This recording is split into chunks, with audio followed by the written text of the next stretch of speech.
technical difficulties, but hopefully that's beyond us now. I'm sorry that the stream key wasn't right, and that might have knocked things off. Okay, so I'm going to start here, and while people start to populate, I'm going to start addressing questions. When you get here, I will start to answer your questions in the live chat.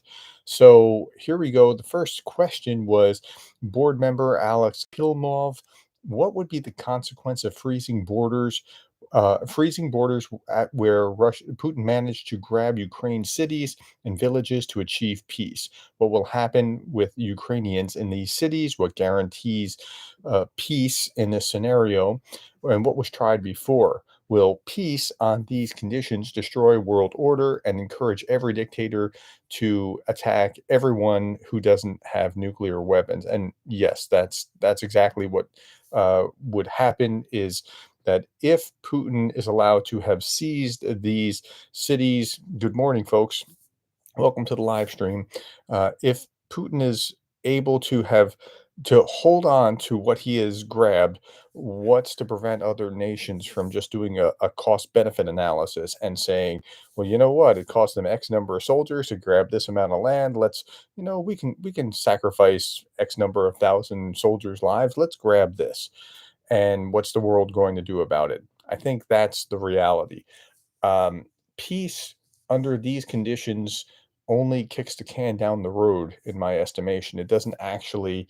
Um, oh, so yeah, the live stream started mid through. I'm not sure what happened there or why, but sorry about that, folks. Good morning and welcome. So peace under these conditions actually, if Russia gets to just keep the land that it had seized, only kicks the can down the road and causes Russia to go back, reset, rearm, and come back stronger. And I think that's the reality of it. So, are you're it's almost like a piece in our time, kind of kicking the can down the road that's going to guarantee more difficulties later. That's my estimation of that. So, Alex, thank you for that question. Okay, another question. Why are Republican politicians allowed to defame, slander, lie without repercussion? So I don't know if we're talking about yesterday's events, but yesterday our Congress was just acting like petulant children, and that should not have been. And it's almost embarrassing. At least in the House of Commons, you know that they're going to jeer each other, and that's part of the rules. But they were way outside the rules yesterday. Mobilization. Okay, so I asked a question here. What do you want? Sorry, I said I would like to see a video about blank, but YouTubers are just not covering it. So I'm going to go through some of that list, and then I'll start addressing your questions. And when your questions come up, I'll prioritize them. I'll prioritize the last question unless I see someone that's a board member colon or a colleague colon or something along those lines, or super chat. I'll try to prioritize those folks that were kind enough to, when I said, hey, please go to my Patreon, even as a free member, just because my number is going to get called sometime. I think, where, having stuck up for other YouTubers, it's only going to be a matter of time before Russian bots attack me. Go over to my Patreon, please. And just even as a free member, and those that have stood up and became a patron, I want to say thank you by prioritizing. Okay, first question there is that the Jake Bro campaign much have touched a chord. Yes, it did. If you calculate the average donation per contribution, you get $75. This is quite high, to say the least. I put about 60 in myself, says Robert Jonsar. Okay, so it touched a chord. Behind the scenes, like Jake must have had a really busy week.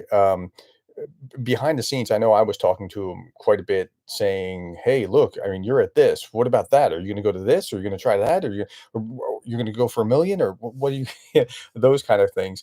And if just our conversation was a lot, so I can only imagine that he had a lot of conversation with everybody else. And yeah, so I told him in one of those that when Greg Terry and I started at Christmas, we were blown away by your contributions as well, because at Christmas, just before Christmas, Greg and I were talking, and it's like, hey, how do we set up an, and the original thought was set up an Amazon account that goes directly to Ukraine, and that was the original idea, like where it could go right there rather than, the middleman. It just wasn't logistically going to work out. We're thinking, okay, well, maybe we can send it to Poland. Well, and that we had to back off from that. And so it went to Greg, and then he shipped it over and had it covered the cost of shipping through his denomination. His church's denomination covered the cost. Okay. So that was the original thought, and we're thinking, w- Christmas. People are, wanting to give to Ukraine, and I said, there's pent up demand. I can feel in my audience they want to do more, right? And so many of them weren't aware of who Greg was, and apparently many of you wanted to do more. We're correct about that, but we didn't realize the scale of more, right? So we were thinking like, this could raise $10,000, and a week later we were north of $100,000, and we're like, whoa, what just happened? Now Jake is 9 times my size.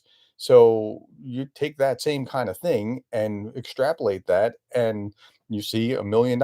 So there, that same pent up demand is there because people actually do care. So that's, I think, what was going on there. Okay, so back to my question about what I'd like to see a video about. The first person here said mobilization laws and any laws associated with not registering. I'm about to talk about that because Zelensky just signed the bill like yesterday. So I'm probably going to talk about that in my three big stories tonight. Um, yeah. So Aussie said, T said, donating to Ukraine isn't new. We've been doing it for over 2 years. It's great to see more people stepping up. That's right. People have been doing it, but Jake never really got back into that like space. He wasn't doing that. Like he would not be anti these efforts, but and he would quietly donate, but he wasn't a fundraiser. And I understand that because before I was working with Greg, I wasn't going to do that either. Like I don't I don't want the money passing through me. Like I don't want to touch the money. So I from the very beginning had a link to Samaritan's Purse because I trust Samaritan's Purse. That's like the Operation Christmas Child crowd, and so I had that link, and then I added United 24 later on, and then with Greg, I was like, okay, just I took everything else out, said this is where I'm going to spend my time fundraising, and that's how I yeah. So at any rate, so you're right, it has been going on for some time. Bring back Ronnie and the Iron Lady, if only. So Cheryl just popped in as well, and so thank you, Robert. And that's where I am philosophically. Cheryl asked me yesterday in Greg's chat if I was going to join the um, what do you call it, the Republican, our Republican Legacy Party. I don't believe it's a party. Correct me if I'm wrong, but if it was, I'm far more aligned with those values than I am of the current Trumpian version of things, where like I look at the difference between the NAFTA and a USMCA, and I'm like, why do we do that? Or looking at foreign policy, why are we not supporting Ukraine? It doesn't make any sense. So I'm far more aligned with what these former Republican senators are trying to do. Okay. At any rate, so next question on that list was, does Ukraine have enough manpower to defend itself? No, not yet. But that mobilization bill is going to hopefully mitigate some of what is problematic there. Scott Wagner says, make Ukraine great again. Uh, though with their massive mil- though with their massive military, haven't you heard the Russian Ministry of Defense has reported Ukraine has lost over 5 times Ukraine public total of equipment and frontline troops? Of course, yeah, and a Battlestar Galactica and 3 Millennial Falcons and a Death Star they've lost as well. So uh, it's amazing to me how the Russian state media is okay with just lying about things that are clearly provably wrong, and they'll just do it. It's fascinating. You read Western media and then you compare it to RT and TASS and Pravda, and you're like, but this just showed me this, and you're saying what? Okay. Um, yeah. Okay. What's my take on Russian prisoners of war? There should be more of them. I mean, I'm not sure that I asked. I'm answering your question that you asked. Help me with that question. Jonathan McElravy, did you see the population graphs on your Discord channel? I have not. It just went up yesterday. Yesterday, is it? So that's a good question. If you are a patron, I have created a Discord, and I made it only patron open to patrons because I know it's a very controlled environment, and so this is where I can get fed information and we can talk about things and just try to decipher what's going on. So I will look at that shortly, Jonathan. I just started it. So last Saturday, you all asked me, Dr. Gerdes, are you going to create a Discord channel? I said, I don't think I'm going to do a Discord. I really don't know. And it's clear when I'm in there, like fumbling around trying to make heads or tails of how Discord works. I don't know what's going on. And a few of you had mercy on me and started helping me flesh it out. I had to figure out how to make people moderators so that I could do that. Even now, I don't have a moderator in here. Like, I'm just I'm learning as I go. Like, so that's where we are. But I will look at those shortly. I did not look at the population graphs, but I will shortly. Kyle Refute says it's fun to look at Russian propaganda to see what they say. That's right. GPS guided weapons. Scott Wagner again says, "Did you see Scott Ritter now thinks Russia is winning at 40 to 1?" Okay, so as I'm looking at this, I'm just looking to see if it's a question. I haven't actually read the whole question. I know some people can do that. I don't know how they read the question and continue a conversation or continue saying something and like it's like a dolphin brain. You can do this while you're doing that. I'm just reading the question for the first time. Scott Ritter says the Russian is winning at a 40 to 1 ratio. I've got to see that link. Somebody provide me the link to that because I have to see that. That's awesome. Um, wow. Yeah, and, it's weird. If you were Doug McGregor or Scott Ritter or one of these guys, wouldn't you be embarrassed by now? Because you've been saying that Russia's gonna win next week for the last 2 plus years. Like, it's a really wild thing to watch. You'll notice I don't do that. I don't be like, "Ukraine's winning tomorrow." No, I mean, I think they'll still be in this fight next year. I mean, it's a rough patch. Okay. Um, Guide, Discord, TikTok, and most social media sites are banned in the British military. I bet X Files will be next with Elon Musk behavior. I don't know. Yeah. Are the various types of ammunition from America, air defense, and smart artillery shells getting to Ukraine guns now? And they're trickling in. Um, so Zelensky said that nobody's complaining about it now, and I think that's partly of a like they have the artillery that they need. No units are complaining about this now. I think that's partly posturing and showing, look, all we have. We're getting it now. You can't, you better back off. And I think it's partially true in that the most urgent needs are getting it infused first. Um, but I don't think it's all there. I think it's just starting to get there over this last week or so. Okay, Prometheus UA says, "Greetings from Ukraine." Well, nice to meet you. Now I believe in the idea of Rick from Ukraine's super stream with pro-Ukrainian YouTube stars, 24 hours, $1 million, maybe Ukraine's Independence Day. So, Rick and Greg and Johnny, and I'm trying to think who else was involved in this discussion. We were talking about that on the 2-year anniversary, and a 24-hour stream seemed like a lot. I mean, Rick could do it. I mean, Rick is that kind of guy. I talked him down to however many like hours for no, it wasn't hours for months. I'm trying to remember. Days for minutes. So how many days it was, 365 times 2, that many minutes in a stream would have been multiple hours to do some kind of something, but it just never the timing just didn't take. But we were going to work on a live stream with many of us popping in. And yeah, I don't know, it just the timing didn't work, but something like that could possibly happen. And again, there's this pent up demand to be more helpful that I know that you all care. I mean, if you didn't care, you wouldn't be here right now. In the United States, particularly, it's 8 a.m. Eastern time, and if you're Cheryl Waitley, it's five something in the morning. So, yeah. Uh, John says there's such a thing as too much live stream. Yeah, I don't know how people go on and on with live streams. I just don't function that way. I would have a hard time doing that. I have to interact with what you're asking. Um, let's see. Mark Washburn said, "Thank you, Professor Gerdes, for adding credibility to the Ukraine war discussion. Really appreciate it." I'm not sure how I added credibility. I'm just trying to report facts as I see them in the news, like real news. I think if that's what you mean, I'm trying to verify what I'm talking about rather than just say, "Hey, this was on Twitter." And even when it's on Twitter, I take that from Twitter because that's early reporting, and then go to verify first before I open my mouth. The USA has to realize how much they can learn right now from Ukraine from future conflicts.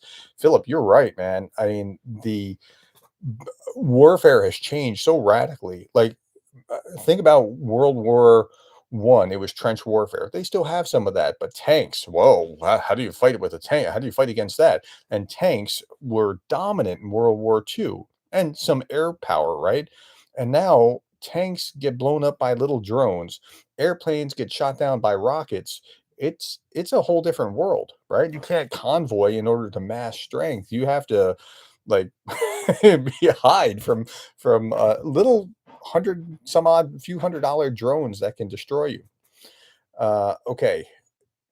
Um, I'm not sure what the last actual question was. USA has to realize how much they can learn right now from Ukraine. We just said, okay, Philip, this war is the greatest learning experience for NATO. Sure is. There were some great articles about what the U.S. is learning. Also interesting to see air defense. Oh, you're not talking to me. You're talking to each other. So let me go up a little bit and see if I can find something else to answer.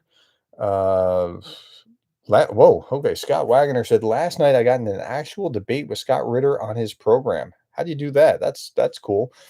He got pissed for being able to challenge his knowledge. How come pro-Russian folks think insults are valid debate responses? Well, I think much in our society we're leaning on that as well. I mean, you saw what Congress was like yesterday between Marjorie Taylor Greene and her opponents on the other side, and that's unfortunate that we think that that's an okay thing to do. Um, by the way, if anybody can provide me that Scott Ritter link, I would love to see it. Love, love, love to see the 40-1 comment. Okay, so let's see. Yeah, no. So Marjorie Taylor Greene thinks insults, and you beat me to it. Says Robert Johnson, but that's right. And when she does that, I was talking on Greg Terry and I were co-streaming yesterday, just feeding his stream through while I was there, and so my audience could see it as well with the flag giveaway. By the way, you need to go to the flag giveaway thing on Friday nights. Like you can get one of these flags in a drawing, like it's free. It's not costing you anything. It was on the front line, which is, I mean, one of my most prized possessions.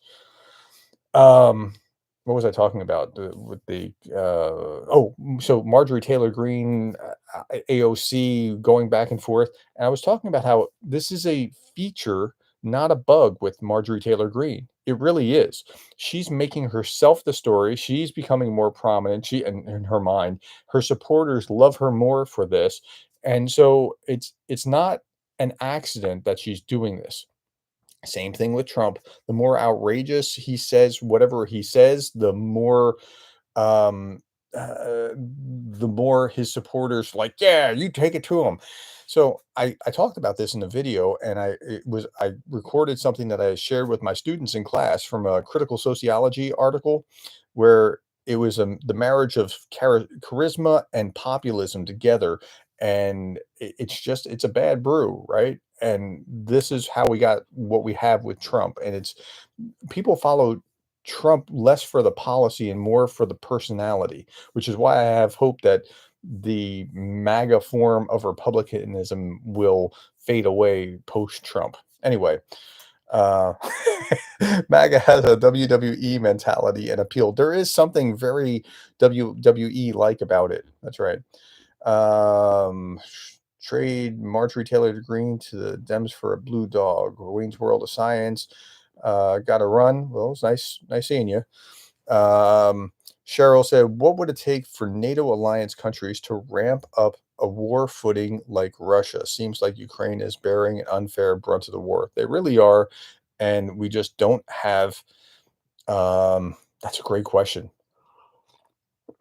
We don't have the will for something like that to happen. I think a miscalculation on the side of the Russians, sensing weakness and thinking that they overplaying their hand, doing something like cutting the underground sea cords between North America and Europe. So something like doing something outrageous like that would be a not a Pearl Harbor moment, but something that would wake up the West. And short of that, I don't know that they're willing to do that. I don't know. Okay, let's see. Next question. I'm chatting with a few Polish friends. Are you talking at each other, not me? Let's see. um, Please wear another hat. Any hat that makes even an oblique reference to MAGA gives cult air. No, no, no, no. That's awesome. I was wearing this yesterday with my Reagan shirt, and I did that intentionally because I don't see a contrast between this and my values. Right now, when I say my values, you can share the same values there with the way that we view that. That's not a slight to you at all. I'm just saying this works perfectly to me. And I you could also read that as "Make Ukraine Great, America."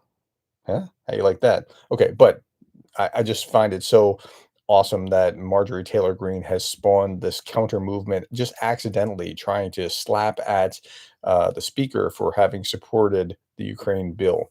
Okay, at any rate, so unless there are other questions here, I'm just going to go down my list of questions in what videos are not being made that you'd like to see made. So when there's an actual question, I'll get to an actual question. In the meantime, you can keep talking at each other. Does Ukraine have enough manpower to defend itself? No, but the mobilization bill that was just signed should actually help. Controversy and perhaps misreporting about piled dragon's teeth and the lack of Ukrainian defensive fortifications in Sumy and Kharkiv areas.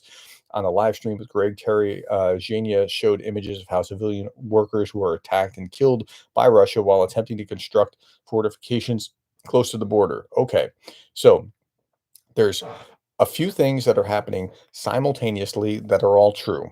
One, they didn't actually build the things that they were supposed to have built, and there could be corruption involved in that. Two, the Russians can easily shell at those positions or attack those positions. So Janie is also right. And three, the US government doesn't allow you to use their weapons to shoot into Russia. So, on top of that, they can't really defend those positions as adequately. But okay. So, all those things could be happening simultaneously and are. How about listing current fundraisers from time to time? Synergy equals strength. Man, that's a great idea. I'm all about the synergy. There's nothing about this that makes me go, no, no, this is my fundraiser, not your fundraiser. We shouldn't be talking about that. I mean, that's just insane to my mind. Okay. Next was a situation of why able-bodied UA men abroad won't come back to defend their homeland before it's gone forever. I understand the ones that are fighting and helping in other ways. Okay, so I started thinking about this yesterday. So there are some that, and I'm trying to remember who it was, Badanoff or somebody that was talking about. Look, if you're not in country, you're gypsies. You're not Ukrainian. Like, just turn it just forget your passport. It's not going to work anymore. I get that because they need all hands on deck. So I understand that sentiment. Now I was thinking, um, we have to think about unintended consequences that happen sometimes, and I bet you, and I can't prove this now. I can't prove it, but I bet you that the number of people who commit some crimes that will send them to jail for a short period of time will spike in Ukraine in order that some people who don't want to go to the front lines will actually, I know this is just me speculating, will get these short jail sentences so that they can be sent there rather than sent to the front lines, which is a clever way of evading.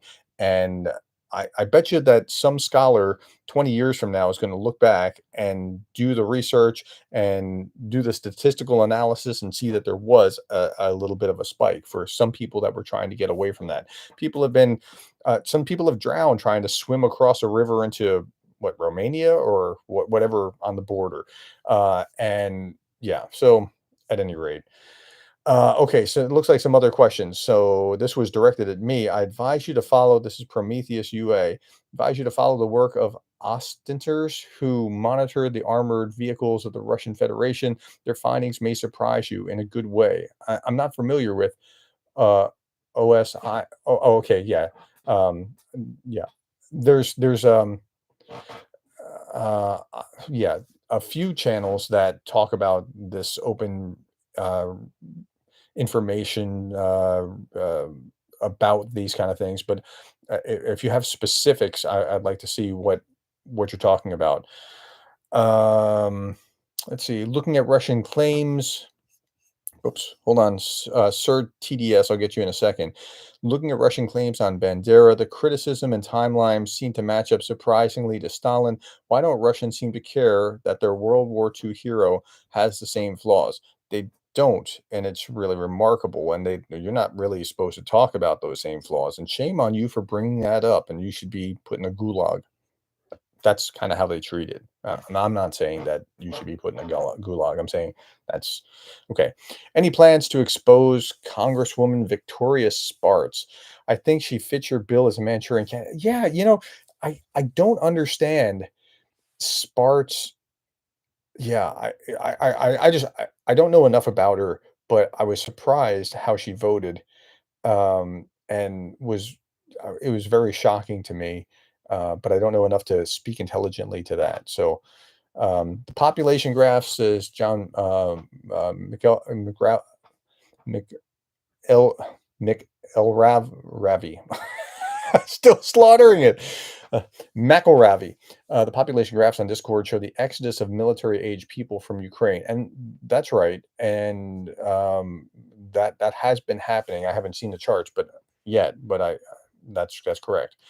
Sir TDS, she voted against Ukraine aid. I saw that at a crucial time, and now she guest on anti-Ukraine channels like Valuetainment. Wow. Okay, I have to look into that. Nuclear War Tracker is said talking to me as well. Ukraine is struggling to keep 270,000 troops on the front line. What happened to the 1.2 million people that Ukraine conscripted?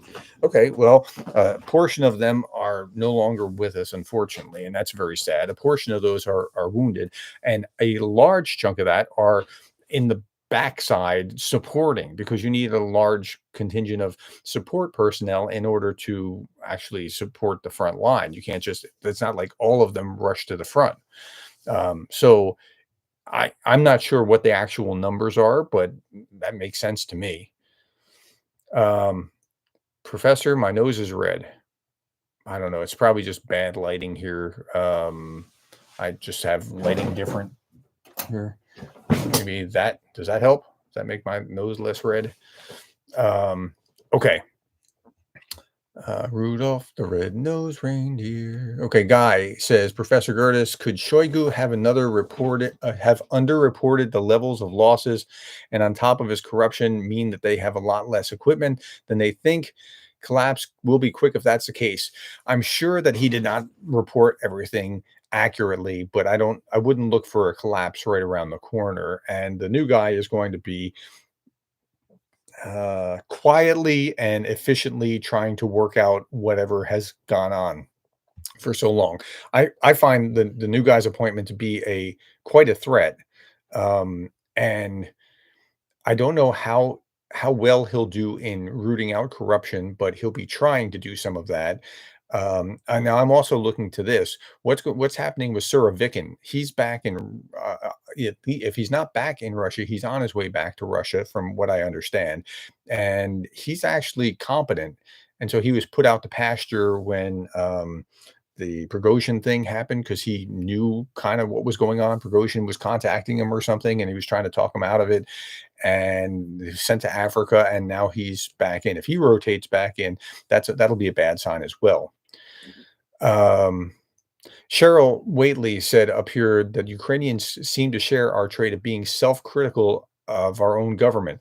And that's awesome, because that feedback loop allows you to correct things rather than let them fester. So that's a good thing. Uh, Nuclear war tracker. No, Professor Gerdes explains Ukraine used hundreds of thousands of troops in their offensives. Where are they? They are all dead. So certainly it's higher now than what Zelensky claimed as 31,000 killed, which seemed remarkably low at the time, and has certainly climbed significantly. I do not know what the numbers are. I do not believe that they are all dead. There is something in between what you just said and what I just said, perhaps, but that's not, I'm pretty sure that's not the issue. But certainly they've taken casualties. Like when you look at what's going on. So, okay, I look at in the daily brief, I start with the casualty rates and I look at that, and then I compare it generally to Andrew Perpetua, and I'm looking to see the ratio of what he's been able to tag. I'm really comfortable when it gets over 3 to 1 Russian losses to Ukrainian losses. Below that, it's like can't really afford it, guys. Like you gotta be careful here. Um, and I'm looking at it and thinking, okay, well, the Russians just lost 1,000, let's say. I wonder how many Ukrainians were lost for that 1,000. I mean, like what the equivalent is. But I have no way of knowing. But I know that there's, it's not like it was 1,000 to nothing. So they are taking losses, and they don't have the same manpower, and they have to work that out with the mobilization right now. Okay, let's get back to this. Gary Stewart says, Professor Gerdes, hi, may I ask, please, if there is an update on when the F-16s will be delivered? As far as I know, it's not yet. I keep hearing things about June, but it seems like it's getting pushed back. Maybe mid or late summer. I mean, midsummer is about as early as I can possibly see. But I it could be as late as September. It's look, the F-16s will help, but they're not game changers. They're not like everything has changed now. It's going to uh, bolster them certainly, but I mean we're talking about 6 or 8 out of initially, and then upwards of I don't know 40 something. So, but that's still not nothing. That will still be helpful. It's not like the overall answer. Yeah, it's been 2 years, right? Because we it takes a long learning curve, and then on top of the learning curve, we self-deterred for way too long. We'll see a coalition of volunteer international pilots flying F-16s along. Will we see that along with them, with donor countries, Ukrainian government, U.S. government be okay with this? I don't know. That's a good question. So what I'm looking for, I look for certain trends. Um, Lithuania was saying, no, not Lithuania. Yeah, Lithuania. Lithuania was saying the other day that they want to send technicians on the ground to train in the rear areas. And we're just waiting for Zelensky to ask. Once one country does something like that, it will break the dam, and others will be able to do that without feeling that they're risking something. And so I think that's going to happen, and there will be other NATO member countries' troops on the ground in Ukraine doing back end kind of things, logistics and support roles. I think that's coming. Um, A10s would be more effective. Well, A10s might have been more effective, but I'm not so sure anymore because rockets have really overtaken in many ways what airplanes used to do. And so we have to kind of update the files in if like javelins and patriots and all those kinds of rocket fired things, it can really do a lot more damage than what we used to see them do in previous wars. So I'm not sure that A10s would do what, like, I thought that at one point as well. Yeah, I'm not sure anymore. Okay. The issue with Germany giving the tourists at the moment is that they have to adapt the Su-24 to carry it. So what the chancellor says is that we have to have Germans to uh, oversee the tourists, and we can't have Germans on the ground in Ukraine. That might go away after that might go away after Lithuania or whoever breaks that dam. But okay. Um, Cromwell, what issues keep you from supporting Biden? I keep saying this. I'm fully conservative, and so pretty much everything else, I'm conservative. And but conservatives used to be the ones that also had this kind of foreign policy, and somehow with MAGA, it shifted. And what happened? I don't understand. And so there's a handful of us that are still here. Look, I was going to do this, and maybe I still will, in the daily. I'm sorry, the three big stories it just got crowded out. Sometimes it's hard to do that segment because there's could be a lot of news. On Tuesday was an election, and Nikki Haley, I can't remember what state it was, like still won like 25%. Like, okay, people don't have to vote in the Republican primary at this point, but those that do are pretty fired up about voting if they're going to go vote when it doesn't really even matter anymore. And still, Nikki Haley got written in 25%. And that's the protest vote. And that's because there's still a good chunk of us that don't want to go that direction. Anyway, yeah, it's Russian influence in our politics is certainly part of it. There's no question about it. Um, Genuinely, no offense intended, but Tucker, Marjorie Taylor Greene, Trump, and other supporters make Americans look ignorant. Yeah, they are, and they're. It's really weird watching that narrative, because if you were conservative and you're going, why are we supporting that? We used to support this.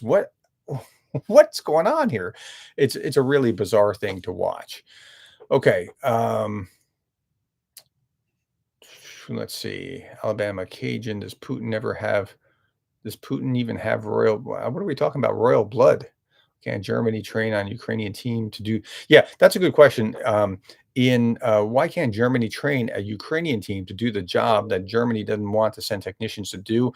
I don't know. I think it's more of an excuse than a actual something. Present company accepted, of course. I think that is going back to the no offense intended with Tucker and Marjorie Taylor Greene and Trump. Yeah, look, I mean, I made it very clear. I am a conservative, but I don't support Trump and where the direction he's taking the party. I think it's hijacked the party in many ways. It's somewhat of a symbiotic imposter, if that makes sense. It's kind of like they kind of need each other for numbers in order to beat the Democrats, but it's an imposter that's not really the same, and it's um, almost parasitical in some cases, or in some ways. All right. Uh, where were we? Biden's Germany's very touchy about the tech and the tourists that they are. That's correct. Taylor Green, Matt Gates. Okay, it's about crude power politics. Okay, so until somebody has another question, I'm going to go back to my list of questions. Like, what would you like to hear for me? Oh, there's another question. Have you seen The Riders in the Storm by Varta Project, future award-winning documentary? No, I have not seen that, but now I know to look for it. Riders in where do I see it? Tell me, Greg, where I see that. Um, Big Cat. Professor Gerdes is totally allowed to be who he is. He's doing more than 99% of us. Thank you, the Big Cat. You've been here since my early days, when I was Probably under 1,000. I seem to remember your name from a long, long, long time ago, when I first was starting. But yeah, I mean, I've never held out that I'm anything other than who I am, and I tell you that. And people early were like, "Stop talking about that." Like, look, this is where I come from. This is my perspective. If you wanted this other perspective about, but I still support Ukraine, then here it is. Uh, hey, MJ, they're not conservative. Tucker's a registered Democrat. I don't know that that's the case, but um, he's something. I'm not sure what to make of him. And there, even within both parties, there are these factional kind of coalitions that have formed to create the party, right? And so, like, I'm part of like the lingering like Christian right. Like that's like if you didn't like the Christian right, now you get to not like the post-Christian right, and you can really not like them with Trump, right? It's a very different, much more militant, metastasized version than where I'm from, or the kind. But even then, go before Trump, there was my kind of crowd, and then there were like the fox hunter kind of crowd that were just focused on economics kind of things, and then there were the foreign policy hawks, but we all kind of got along ish. But that got along thing has gone out the window in the last 10 years. The progressives on the left are kind of, we don't get along with anyone. We're just going to be militant. And then to outdo them, the populists on the right are even more virulent in my estimation. Okay. Um, let's see. Back to Tucker giving platform to Dugin's totalitarian ideas was, yeah, that was terrible. And so if Tucker put Dugin on and then really challenged him and challenged his assumptions, that would be doing a service and doing actual journalism. But what he was doing was platforming. And now some of you say, like when I ask, would you like me to see this or see that? I, go over that Dugin thing, or go over what Marjorie Taylor Greene said about this, or go over what so and so said about that. Don't platform them. That's the wrong attitude, to my mind. You can say that. That's fine. You can, but it's you're only platforming them if you let them freely talk. If you challenge their ideas and drill holes in it to show that this is what is this? So, like, you're going to accept that? If you're allowed to have an honest conversation with that, that's not the same as platforming and bad. That's a good thing. You want to put them up on the stage and then drill those holes in them. So anyway, that's just my position. And I say that because I think you ought to challenge that and see what they have to say and see what the counter arguments are. And if the counter arguments are good, this isn't a problem. Okay. At any rate, that's just the way that I function. Okay. Mick says, "Good day, Prof. With Putin losing the war, how will he accept that? Your views, please." If if I was Putin, um, I would think I either need to win the war or keep it perpetually going. He can't, uh, I don't know if he can survive losing it. I'm not positive about that, but I think that I think he can't survive losing it, and he will just keep it going perpetually to whatever degree he can. Because it would be a significant blow to him. He would go from being Vladimir the Great or Vladimir the Terrible or whatever it is in posterity for having acquired these new Ukrainian lands as part of Russia, to being a huge failure and perhaps even being removed. Okay, Jeffrey Shute says, "Do I find the Christian nationalism in MAGA to be concerning?"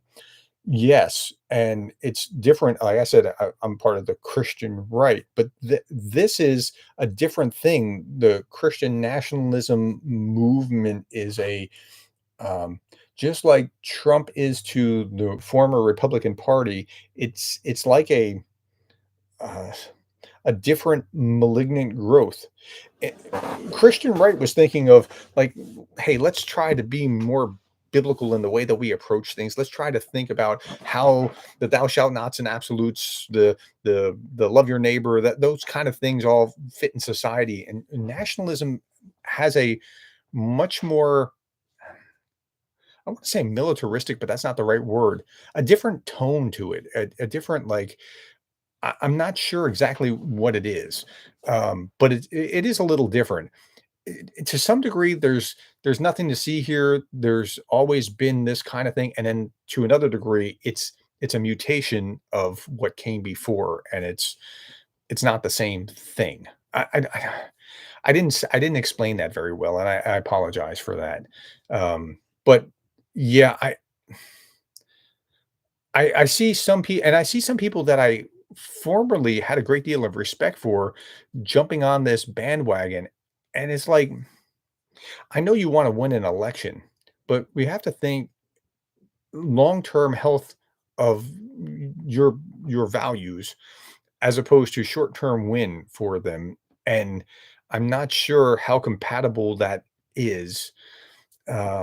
It's just it's a really hard thing to watch, especially when it's like well, let's see. Cheryl said, I think of it as a metastatic growth too, seeing good people who have this political tumor that isn't natural to them. Yeah, it's weird. It's like a metastacism, a parasitic something. There's something different here that's just not it's not what we traditionally have seen ourselves as, and it's only come in the last like 8 years or so.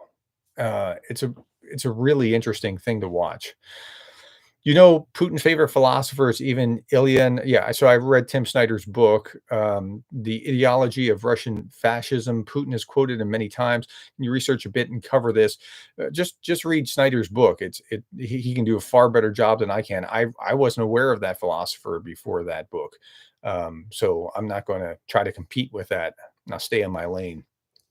Um, let's see. Any other questions that are directed to me? When I talk to my Republican friends, they became angry and defensive. When I talk to my Democrat friends, they're cool-headed and talk policy. Professor, why do you think that is? Okay, so part of so I'll explain it with both sides. I think there was a progressive wave that came first, and this was like the this is the wrong term, but for lack of a better broad rubric, woke wave. And then the following that became the populist wave on the other side, which is a counter reaction in many ways. And woke was probably a counter reaction to Tea Party, which was a counter reaction to other things, which was a counter reaction, right? And it goes back and forth. But I think you'll find more um, just left, but not militant progressives on the left. Like the militant wing of the progressive seems smaller to me. I can't prove that, but it seems smaller to me than the I'm sorry, not progressive, than the populist wing in the Republican Party, which is a lot larger.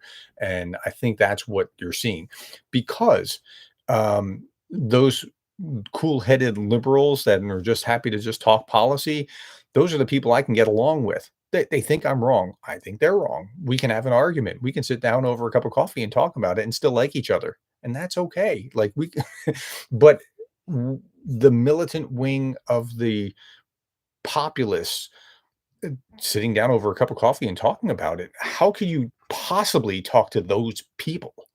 Right? Like, uh, why? Why would you take that position? It's just it's terrible. Okay.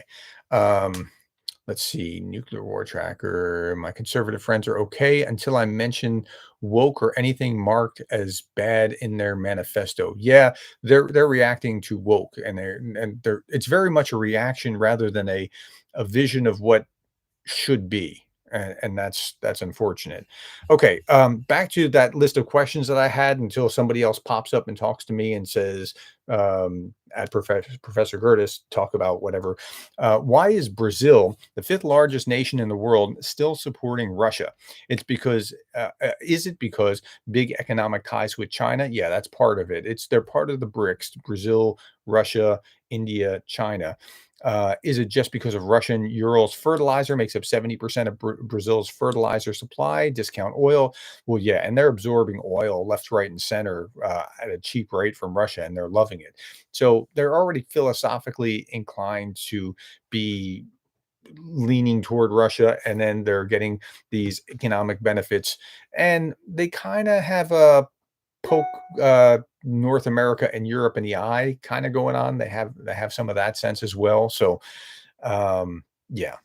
Okay. Next question. Where is Gerasimov after Shoigu firing? We supposedly saw him recently, and you did a story about him not being eliminated. However, he hasn't been seen anywhere outside of that video clip. Yeah, he has been seen here and there. He is um, uh, keeping a low profile. I don't know that he wants to act up. He wants to stay in his seat. But he's still there. He's not dead. Certainly, he's still doing his job. But okay. Um, Expected strategies. So somebody wants expected strategies of Russian forces in this fighting season. I'm pretty sure I'm not the guy for that. I could talk about political strategies far easier than I could talk about the battle strategies or that kind of thing. Okay, another comment came up here. Gary Stewart, Professor Gerdes, hope you don't mind me asking this, but is that American flag in the background for your military service? No, it's not. It's not. I was in Army ROTC until President Clinton killed my program in 1993 and said, "Thank you for coming." This was part of the peace dividend. And if I was a year further, that would have been pushed through. And they said, "Thank you for coming. The program's now dissolved. You can transfer." So no, it is not. That's as far as any of my. So I don't claim to be any military expert, and I always make that clear. In fact, I start with I'm just a professor, saying because I'm trying to show you this is the direction that my analysis is going to go. It's not, I'm not the battle map guy. I listen to Greg and I try to help and understand what's going on there. But Greg's been on the ground. That's not something that I have experienced. So I make that very clear. I try to stay in my lane. Okay. And just like I was saying, expected strategies from Russian forces, not my lane. That's not something that I should be trying to cover. I see a lot of people complaining about America not giving Ukraine permission to use weapons inside Russia. As a historian, can you cover the number of times America has given military aid to a combatant and specified go attack X? Basically, what they're saying is stay within this place, don't spill out. Okay, so the one place where I can think about this is in Korea. And then there's other places where this happens, Vietnam as well, right? So in Korea, don't attack into China. If you attack into China, MacArthur, you're going to lose your job. In Vietnam, you saw the same kind of thing with.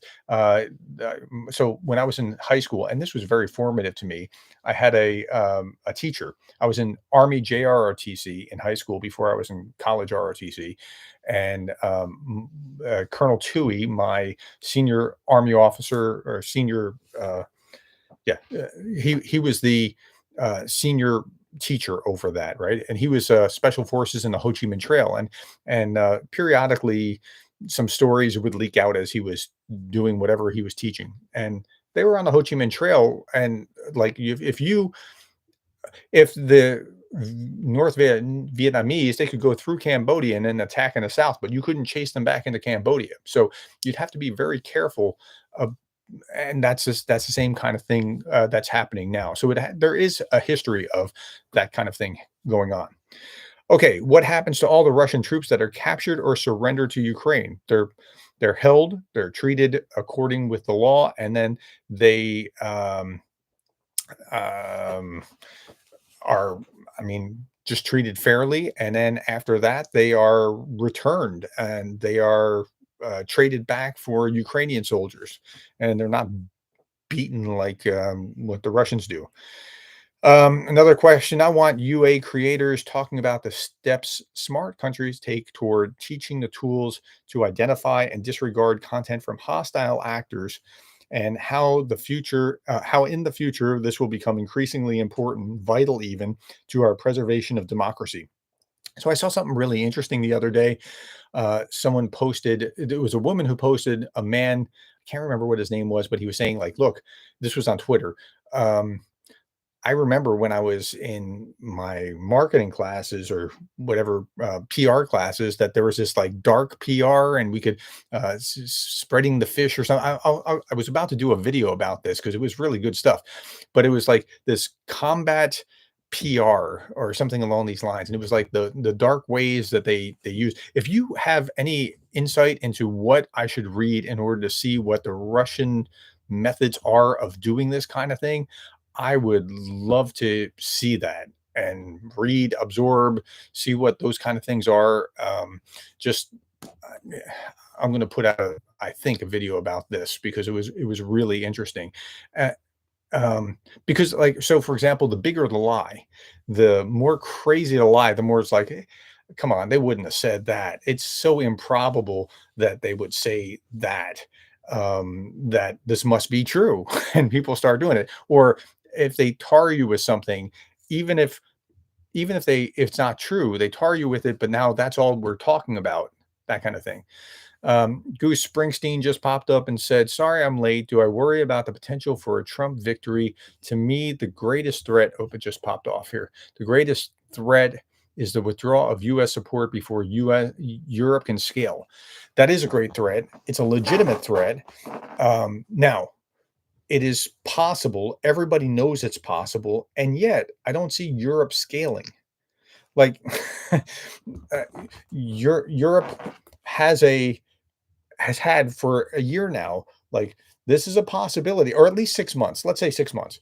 For since about, okay, 5 months. Since about January, Europe has been seeing, uh-oh, Trump could win.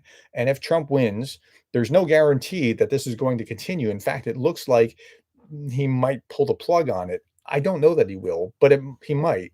And so now they really have to, and so they've started shifting, and that's when you started seeing like Pavel's artillery thing coming on with Republican resistance to that. So yeah, Europe may have to carry it by themselves. I hope that that's not the case. And I hope that Trump's ego, should he be elected, wouldn't let him just give that over, or that deals could be made where, see, I sold these weapons to Ukraine, and, through European brokers or whatever. I hope that something like that could happen. But yeah, that is a real concern. I mean, you're not wrong in having that concern. Okay.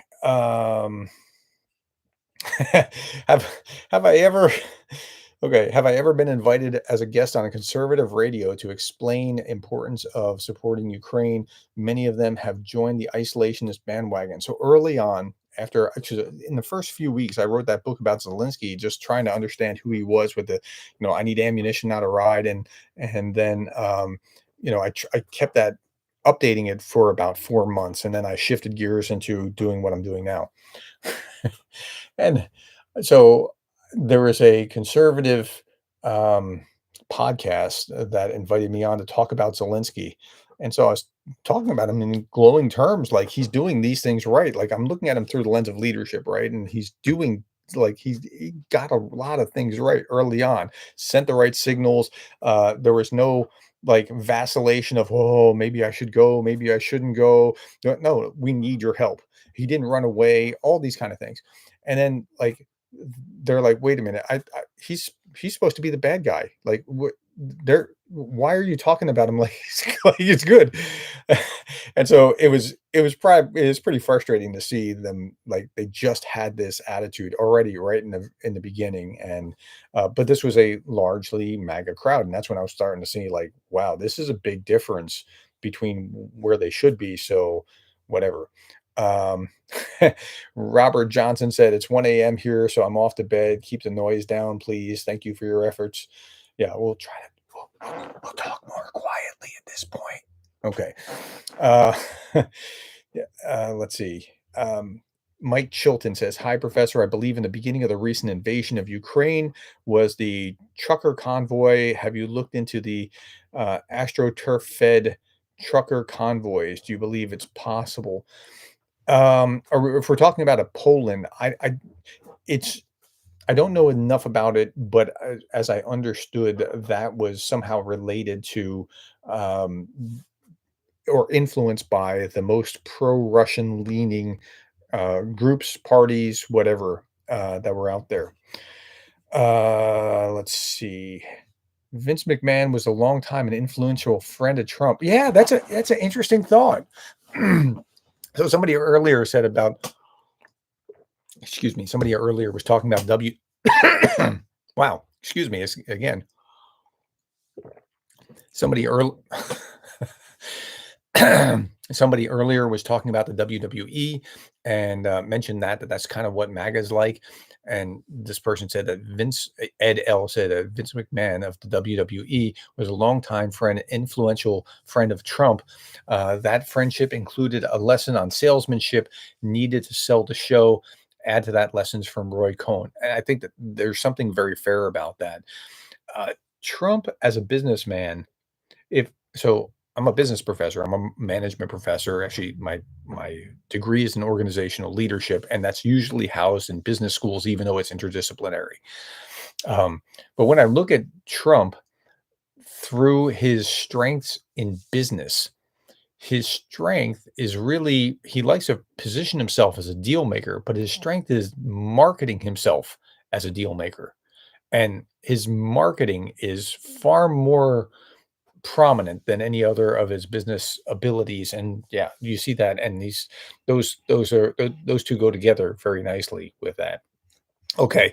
um the next one on this list of my the question was, I would like to see a video about blank, but UA tubers are just not covering it. The next one on that list was uh hold on a second, I just lost it because I went up to the top. Oh, sorry about that. Brazil, I already talked about that one. How to Twerk by Professor Gerdes. Okay, so I yeah, I'm not doing that. You kidding me? There's nothing like that's going to ever happen. Okay, okay, we're about out of time too because we're at like 9:04. So I'll take your last question or two. Professor, could the mixed messages be coming from Blinken versus the Department spokesperson be intentional to keep Putin off balance? That's interesting. Strategic ambiguity. That could actually there could be something about that. I don't know that it is, but it could be. I didn't think so, but you never know. Um, Okay, I think a video about what will happen to the U.S. economy if it chooses isolationism will be useful. Yeah, that's right. If it does choose isolationism, withdraws its global footprint, what happens when bad people do bad things and wars break out in other places and impedes global trade? That's really powerful. Not everyone understands that the US economy is global, or that like even that the US Navy, like if the US Navy withdrew its presence from the world, very bad things would happen in many places and global trade would start to cease.